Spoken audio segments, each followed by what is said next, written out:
Pukul 11 Encik Cheng membaiki kitanya dari pukul 10.20 pagi hingga petang tempoh masa dibagi. Baik.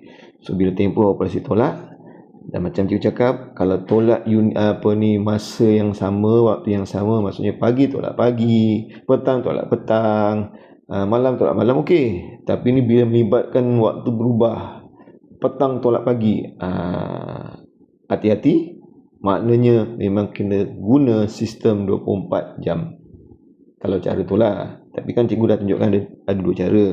Okey, jadi maksudnya ini ialah 4. Okey, kita buat 2 jam minit 50. Kita tolakkan dengan 10, 20. Okey, minit dah boleh tolak dah ni. Tapi jam mana boleh 4 tolak 10. Sebab tu kena tambahkan dengan 12 supaya jadikan dia 24 biar senang. Jadi tambahkan dengan 12. So, nombornya yang jadi baru ialah 16 tolak 10. Dah. So, minit pun dah boleh tolak, jam pun dah boleh tolak. 50 tolak 30. 50 tolak 30. 50 tolak 20. 30. 16 tolak 10. 6. Jadi, berapakah jawapannya? Dia tak ada cakap dalam minit, tak ada cakap dalam jam, bantai. Okey, jadi jawapannya ialah 6 jam 30 minit. Dah siap. Betul? Okey, tapi kan cikgu ada ajar satu cara lain kan? Okey, kita buat garis masa timeline. Lama. Daripada 10.20. Okey, 10.20 pergi dulu yang dekat selepasnya pukul 11. Jadi 20 minit nak sampai ke 11 berapa minit? Jawapannya kita tahu 40 minit. Betul? Okey, dah 11. Okey, lepas tu 11. Lepas 11, pukul 12. 1 jam. 12, 1 jam. 1, 2, 1 jam.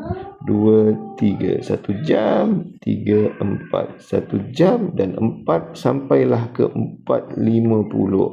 So, jawapannya ialah 50 minit. Apa yang tukar ni? 4 minit. Okey, 50 minit. So, kita gabungkanlah semua ini. So, jam 1, 2, 3, 4, 5. 5 jam. Minit 40 minit campur 50 minit. 90 minit. Dah. Jawapan dah betul tu. Cuma kita dihantui iaitu standard PIY. Maksudnya jawapan yang standard. Maksudnya minit ni standardnya mesti sampai 60 je. Lebih tak boleh sebut kat minit, kena tukar je jam.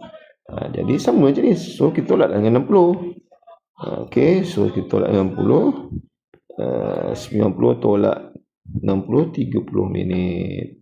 Maknanya dah lebih daripada 60 kan. Balance 30. 60 ni 60 minit ni 1 jam. Bagi kat dia 1 jam. So jawapannya 6 jam 30 minit. So still jawapan yang sama. Satu kaedah tolak macam biasa, satu guna timelines. Okey, alhamdulillah.